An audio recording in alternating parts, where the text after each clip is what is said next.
여러분 안녕하십니까? 쩐데리TV의 쩐데리입니다. 구독, 좋아요, 알람 설정까지 부탁드리겠습니다. 주말 잘 보내셨는지 모르겠습니다. 지난주에는 FOMC회도 있었고요. 굉장히 시장이 금리에 대한 이슈, 유동성에 대한 이슈로 다이나믹하게 움직였기 때문에 아마 피로도가 굉장히 심하셨을 거라고 좀 생각이 됩니다. 3월 내내 그랬었던 것 같아요.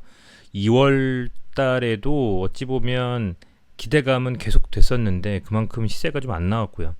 3월 달에도 이렇다 하게 강하게 정말 종목별로 세게 달린 종목들이 많지는 않았었기 때문에 그런 측면에서는 좀 재미없는 시장이 계속됐다라고 저는 자평을 좀 하고 있습니다. 다음 주는 과연 어떨까? 3월 넷째 주입니다. 이제 3월 마감까지 불과 8일밖에 안 남았죠. 그럼에도 불구하고 현재 미국 10년물 국채금리가 1.7%까지 상승을 하면서 금리 이슈에 대한 인플레이션과 금리 상승에 대한 우려감이 시장을 계속 옥죄고 있습니다. 그렇다라고 했을 때에는 어떤 종목과 어떤 섹터에서 매매할 수 있는 종목들을 찾느냐가 중요할 것 같고요.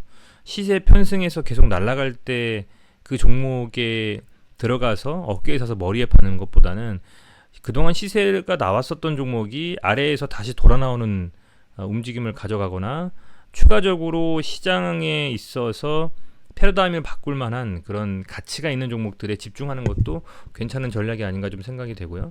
뭐 그런 측면에서는 이 원격 진료에 대한 부분에 대해서는 계속 좀 저는 놓지를 못하겠어요. 원격 의료, 원격 진료 이 테마는 반짝할 테마가 아니고 앞으로 뭐 필수 불가결한 꼭 필요한 그런 어떤 섹터가 아닌가 좀 생각이 되고 계속적으로 정부에서도 아마 논의가 이루어지지 않을까라고 좀 기대를 하고 있습니다. 보시면 이제 이 스마트 의료 환경에 의료 환경 구축이 2천억을 투입하겠다. 3월 19일 금요일에 나온 기사입니다. 아직 이 기사가 원격 진료 관련된 주식에 많은 영향을 미치고 있다라고 생각은 들지 않습니다만은 그럼에도 불구하고 기획재정부 1차관 김용범 차관님께서는 이렇게 언급을 하셨어요. 2025년까지 스마트 의료 인프라 구축에 2천억을 투입하겠다. 굉장히 좀 관심 있게 지켜봐야 될 대목이다. 그리고 비대면 진료를 위해서 제도적 기반을 마련하겠다. 이렇게 말씀하셨는데 원격 진료가 저는 그렇게 생각을 합니다. 제 개인적인 소견으로는 원격 진료라는 것이 꼭 필요한 그 분들이 계시고 그렇게 필요성을 못 느끼시는 분들도 있을 것 같아요. 그런데 정말 간단하게 와서 진료만 받고 약 처방만 받으시는 그런 경미한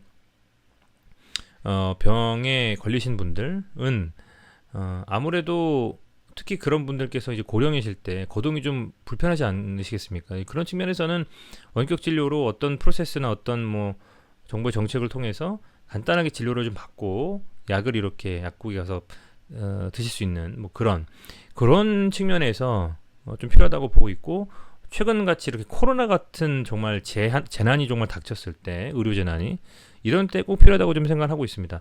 어찌 보면 이 코로나 19가 나오면서 소위 말하는 이 원격 진료에 대한 파일럿을 그죠? 이미 진행을 하고 있는 거 아닌가 이렇게 좀 생각이 돼요. 그래서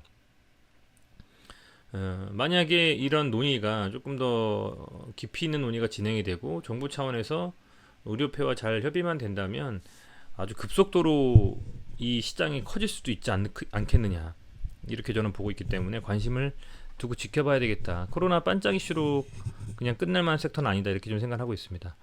그도 그럴 것이 이제 네이버 라인은 일본에서 원격 진료 서비스를 본격적으로 좀 개시를 했죠.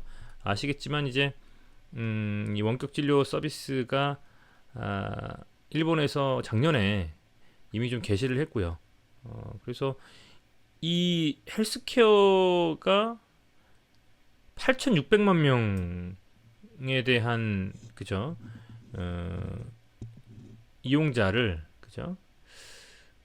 그러니까 라인 서비스를 8,600만 명이 이용을 하는데 그분들한테 무료로 이제 뭔가 쓸 수 있게 이렇게 좀 협의를 하고 있는 것 같습니다. 제가 뭐 일본에서 직접 어떤 식으로 사용하는지에 대해서는 명확하게 파악하기는 좀 어려워서 파악을 못했습니다만은 그만큼 지금 비대면 이 의료 서비스가 일본에서도 진행이 되고 있고 뿐만 아니라 이 텔라닥이라는 미국 유명한 원격 진료 회사입니다.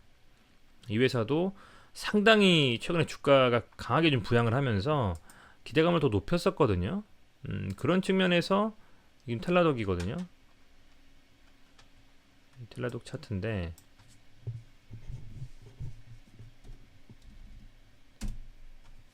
보시면 이 코로나가 시작되면서요 주가가 엄청나게 뛰었습니다. 보시면 3배 가까이 찍고 지금 이제 조금 눌렸는데 그만큼 이 엄청나게 이 텔라독이나 뭐 그런 원격 진료 회사들도 강하게 갔었죠.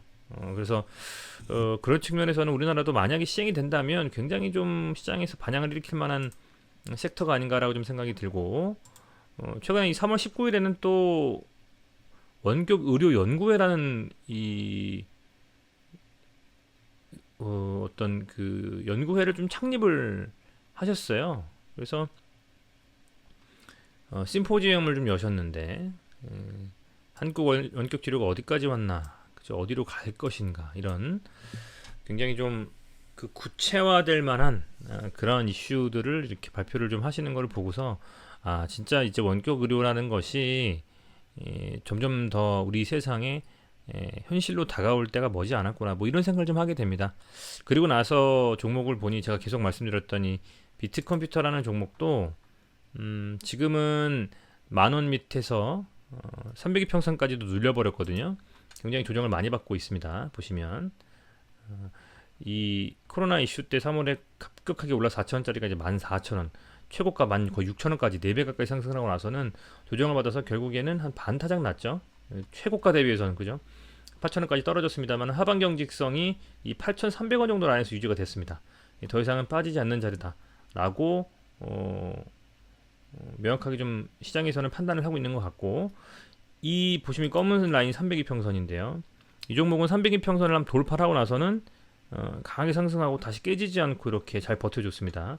이렇게 한 번 정도 눌렸습니다만은 지금 다시 이평선 그러니까 5이평선이 300이평선 캔들상으로 이렇게 돌파하려는 시도를 좀 하고 있어요. 그래서 굉장히 좀 중요한 자리고 여기서 만약에 돌파가 되고 이렇게 300이평선 지지만 된다면 충분히 10,000원 이상으로 다시 시세가 분출할 수 있는 가능성이 있지 않겠나라고 생각을 하는 좀 그런 종목입니다. 그래서 이 종목에 대해서 저는 계속 지켜볼 생각이고요. 아직은 이 종목이 뭐 시가총액도 1,500억 정도밖에 되지 않고 유동주식수가 1,200만 주 수준이니까요. 그렇게 유동주식수가 많다거나 그런 종목도 아니고 하기 때문에 관심 있게 봐도 크게 무리가 없다는 좀 생각이 들고 재무제표도 이렇게 매출이 뭐 기본적으로 한 300억 가까이 나오고 영업이익은 물론 적지만 그럼에도 불구하고 가능성이 있는 종목이다. 뭐 이런 생각을 하게 됩니다. 뭐 유비케어 그죠? 비트컴퓨터로 두 종목은 이 원격 진료에 대한 이슈가 살아난다면 굉장히 강하게 상승할 수 있는 흐름을 보여줄 수 있기 때문에 관심에 두고 봐야 될 종목이 아닌가 저는 이렇게 좀 생각을 하고 있고 여기서 뭐 아주 예전에 뭐 이렇게 상승한 바가 있습니다만요. 지금도 보면 이렇게 지금 방향성만 월봉상으로 좀 틀어준다면 아직은 지금 뭐 눌리는 움직임을 가져가고 있는데요. 방향성만 이렇게 좀 틀고 가준다면 그죠? 예를 들면 이런 움직임이죠. 그럼 제가 시나리오를 그려보는 움직임은 이 친구가 이렇게 상승하는 쌍바닥 만들고요. 그리고 이걸 하면 되겠네요. 라인을 그리는 걸 이걸로 하지 말고 이걸 한번 해볼까요? 지금 보면 이렇게 해서 올라왔다가 떨어졌다가 올라갔다가 그죠? 떨어졌다가 이런 식으로 한번 움직임이 나올 수도 있는 그죠? 그런 어떤 그냥 희망 회로를 돌려보는 거죠. 그런 생각을 좀 해보고 있습니다. 그래서 자체가 어쨌든 월봉상으로 22평선 깨지 않고 지금 받쳐주고 있고 주봉상으로 봤을 때도 굉장히 많이 눌린 상태이기 때문에 유심히 좀 지켜볼 만한 자리가 이제 슬슬 오는 것 같아요. 이제 요즘에는 주식 투자하면서 이런 생각도 많이 합니다. 이게 그 뭐랄까요 강하게 상승하는 종목에 따라 들어가서 먹는 것도 물론 좋겠지만 한번 시세를 주고 나서 충분히 조정받고 눌렸던 종목에 들어가서 다시 한번 슈팅을 노려보는 게 그게 더 마음이 편한 것 같아요. 빠져도 덜 빠지고 워낙 어떻게 갈지 모르니까 종목들이 상승한다라고 해서 갔을 때 가면 좋은데 엄청 흔들지 않습니까? 어, 그래서 이게 쉽지 않다. 충분히 상승했던 종목들이 이슈는 살아있는데 그럼에도 불구하고 눌린 종목들을 찾아서 관심 있게 지켜보는 게 오히려 낫지 않겠나. 저는 뭐 이렇게 보고 있습니다. 그래서 그 종목들 중에 하나라고 생각이 되고요. 그래서 이 비트컴퓨터를 말씀을 좀 드리는 거고, 매동을 보면 아직까지 크게 이렇다 할 막 수급이 많이 들어오거나 그런 건 없는 것 같아요. 기관이 이렇게 조금 사줬었어요. 조금 사줬다. 기관이 보시면 몇 억 정도 될까요? 한 7, 8억 정도 되는 것 같죠? 한 8, 9억 정도 가까이 사주고 나서는 지금 입질이 거의 안 오고 있고, 외국인들이 조금 샀습니다. 그죠? 단기간에 9천원부터 해서 한 5억 정도, 6억 정도 산 것 같아요. 아직은 큰 수급이 들어오지는 않고 있습니다만은, 그렇지만 차트상의 움직임은 뭐 이 정도라고 하면 넓은 의미의 박스권에서, 그죠? 좀 넓은 의미의 박스권, 이렇게 여기 안에서는 이 종목이 지금 하단에 위치해 있다라는 좀 생각이 들고, 그래서 관심 있게 지켜보자라는 말씀을 드립니다. 네. 이렇게만 좀 말씀을 드리겠습니다. 비트컴퓨터는 계속적으로 저는 지속적으로 좀 주기적으로 살펴볼 생각이고요. 원격 진료에 대한 이슈가 시장에서 계속 될 수밖에 없다라는 제 생각이 있기 때문에 여러분들께 브리핑해 드렸고 간략하게 말씀을 드립니다. 다시 한번 시청해 주셔서 감사드리고요. 3월 4주네요. 4주차. 우리 구독자분들 그리고 영상을 시청한 시청자분들 모두 하시는 재테크, 그게 주식이든 부동산이든 비트코인이든 다 성공하셔가지고 부자 되시는 한 주 맞이하시기를 진심으로 좀 기원하겠습니다. 고맙습니다.